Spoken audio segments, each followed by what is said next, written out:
गवत्या जातीचा साप आहे, बिनविषारी जातीचा साप आहे. काल रात्री पकडलेला होता या सापाला आणि त्याला आपण या निसर्गामध्ये सोडण्यासाठी आलेलो आहोत.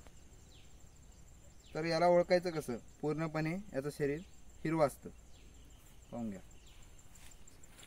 आणि मानावरती 2 काळे लाईन्स असतात. शरीर याचं पूर्णपणे हिरवं आणि पोटाकडची मागली जागाची पांढरी असते. साधारण 3 ते 4 फुटापर्यंत आढळतो. खाद्य उंदीर, पाल, सरडा, सापसुळ्या याचे खाद्य. हिरवा जरी असला तर सहसा झाडावरती चढत नाही.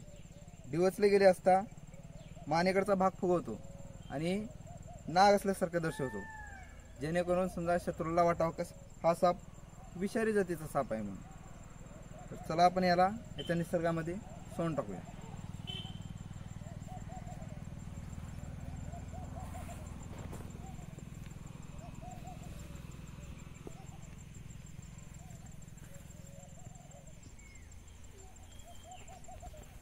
साप गेलेला आहे त्याच्या निसर्गामध्ये.